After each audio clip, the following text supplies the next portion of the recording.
नमस्कार दोस्तों, बहुत बहुत स्वागत है आपका स्टडी IQ PCS में। आप हैं मेरे साथ, मेरा नाम है सुमित। और दोस्तों, जो भी दोस्त West Bengal public service commission द्वारा आयोजित सिविल सर्विसेज के एग्जाम की तैयारी कर रहे हैं, यानी West Bengal state PSC exam की जो भी दोस्त तैयारी कर रहे हैं, उन सभी के लिए एक इंपॉर्टेंट वीडियो है जो कि आपको ये बताती है कि क्या एलिजिबिलिटी क्राइटेरिया है जो आपको फुलफिल करना होगा, तभी आप इस एग्जाम में बैठ सकते हैं, इस एग्जाम को दे सकते हैं और इससे मिलने वाली जॉब आप ले सकते हैं।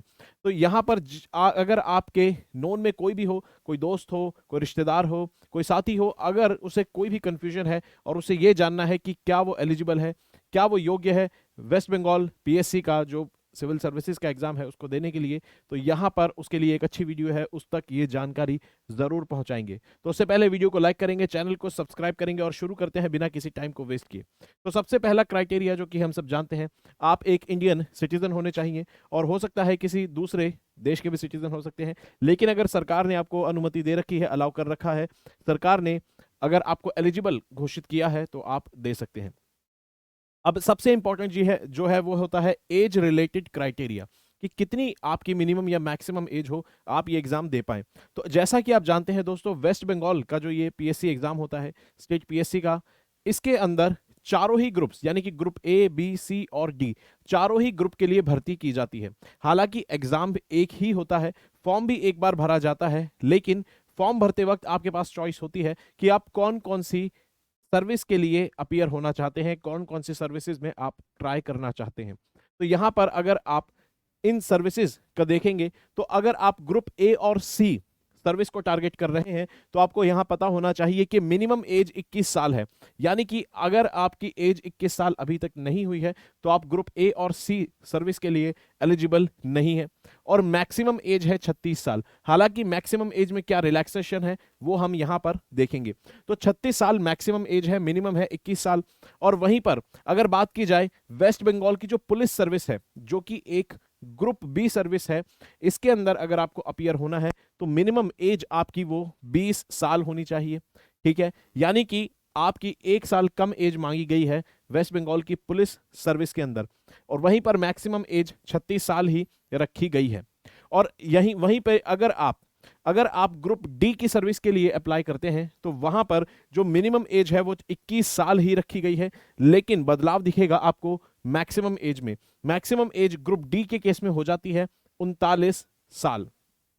ठीक है, मैक्सिमम एज हो जाती है 39 साल इस केस में। तो यहां पर आप देख सकते हैं ग्रुप D जो है इसके अंदर आप कुछ और लंबे समय तक एग्जाम दे पाएंगे। ठीक है, चलिए, तो यहां पर एक इंपॉर्टेंट जो बात है, सिर्फ जो 2023 का एग्जाम दे रहे हैं उन सभी दोस्तों के लिए, और अगर अगले साल का देंगे तो भी उस पर भी अप्लाई कर सकते हैं। देखते हैं वो कैसे। तो यहां पर जो भी दोस्त 2023 का एग्जाम दे रहे हैं और ये जो एज कैलकुलेट की जाती है 21 या 36 साल, ये आपकी एज कैलकुलेट की जाती है 1 जनवरी को। जिस साल अगर 2023 का एग्जाम देंगे 2023 में, तो यहां पर 1 जनवरी को आपकी डेट कैलकुलेट की जाएगी। अगर कुछ दोस्त ऐसे हैं जो 20 साल के हो चुके हैं लेकिन 21 के नहीं हुए, तो क्या वो एलिजिबल हैं किसी पोस्ट के लिए? तो टेक्निकली नहीं हो सकते हैं, लेकिन यहां पर आप देखेंगे तो ग्रुप बी सर्विस के लिए एलिजिबल हैं वो सभी लोग, यानी कि वेस्ट बंगाल पुलिस के लिए जो कि 20 और 21 के बीच में है वो अप्लाई कर सकते हैं। और जैसा कि आप जानते हैं वेस्ट बंगाल पुलिस सर्विसेज की मिनिमम एज 20 साल ही है। तो एज रिलैक्सेशन क्या है? तो यहां पर एज रिलैक्सेशन अगर देखेंगे तो SC एंड ST कैंडिडेट्स को 5 साल का मिलता है। याद रखेंगे, ये जो भी कैंडिडेट्स जिनको यहां पर रिजर्वेशन का बेनिफिट मिल रहा है इस एग्जाम में, वो सभी स्टेट की लिस्ट में आते हैं। जैसे कि SC ST कौन से, जो वेस्ट बंगाल में SC ST माने जाते हैं वेस्ट बंगाल सरकार के द्वारा, उनको यहां पर 5 साल का बेनिफिट मिलेगा। और जो OBC नॉन क्रीमी लेयर से आते हैं उनको यहां पर 3 साल का बेनिफिट मिलेगा। यानी कि अगर कोई SC ST समुदाय से आता है तो वो 36 प्लस 5 साल अप्लाई कर सकता है, और OBC से अगर कोई आता है तो 36 प्लस 3 साल का अप्लाई कर सकते हैं।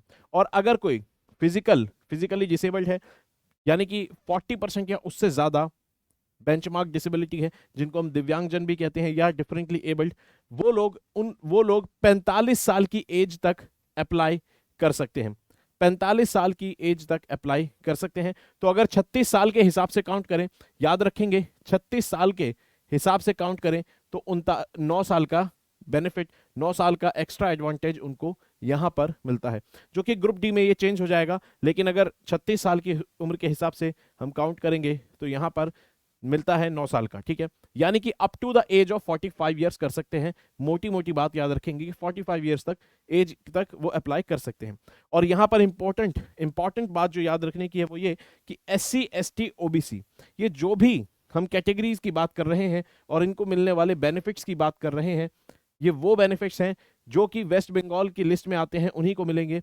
अगर किसी दूसरे स्टेट से आते हैं कोई भी SC ST या OBC, इनको वेस्ट बंगाल के इस एग्जाम के अंदर रिजर्वेशन का बेनिफिट नहीं मिलेगा और ये अनरिजर्व कैटेगरी में, जनरल कैटेगरी में ही काउंट होंगे, ठीक है। तो याद रखेंगे SC ST OBC का मतलब जो कि स्टेट के द्वारा SC ST OBC बताए गए हैं। तो यहाँ पर एजुकेशनल क्वालिफिकेशन जो है, जैसा कि एक ग्रेजुएशन की डिग्री होनी चाहिए आपके पास, ठीक है। बैचलर्स की, ग्रेजुएशन की, स्नातक की आपके पास डिग्री होनी चाहिए। किसी भी रिकग्नाइज्ड यूनिवर्सिटी से, मान्यता प्राप्त यूनिवर्सिटी से होनी चाहिए। वो स्टेट यूनिवर्सिटी हो सकती है, वो सेंट्रल यूनिवर्सिटी हो सकती है, तो वो डिग्री आपके पास होनी चाहिए। उसके अलावा लैंग्वेज से रिलेटेड एक और इंपॉर्टेंट क्वालिफिकेशन है वो ये कि आप समर्थ होने चाहिए, आप कैपेबल होने चाहिए लिखने, बोलने और पढ़ने में। किस चीज को? बंगाली भाषा। बंगाली भाषा आपको लिखनी, पढ़नी और बोलनी आनी चाहिए। लेकिन ये कंडीशन अप्लाई नहीं होती है उन सभी लोगों पे जिनकी मातृभाषा है नेपाली। अगर किसी की मातृभाषा नेपाली है तो उनके ऊपर ये कंडीशन अप्लाई नहीं होती है, ठीक है। चलिए, उसके अलावा कुछ स्पेशल कंडीशंस हैं, क्योंकि कई सारी अलग अलग सर्विसेज के लिए ये एग्जाम कंडक्ट कराया जाता है, तो यहां पर कुछ अलग अलग चॉइसेस, कुछ अलग अलग कंडीशंस भी हैं। जैसे कि पहली कंडीशन बताई गई है पुलिस सर्विसेज ग्रुप बी के लिए कि जो पुरुष हैं उनकी हाइट 1.65 मीटर्स होनी चाहिए मिनिमम, यानी कि उनकी हाइट इतनी या इससे ज्यादा होनी चाहिए। और महिलाओं की हाइट 1.5 मीटर या उससे ज्यादा होनी चाहिए अगर वो पुलिस सर्विस के लिए अप्लाई करते हैं तो। और वहीं पे अगर आप सोशल वेलफेयर डिपार्टमेंट की सर्विसेज में जाते हैं, ठीक है, सोशल वेलफेयर सर्विस में अगर आप जाते हैं तो यहां पर आपके पास एक ऐसी डिग्री होना बहुत जरूरी है जो कि ये सर्टिफाई करता हो, वो डिग्री हो या फिर डिप्लोमा हो या फिर कोई सर्टिफिकेट हो। किस चीज का?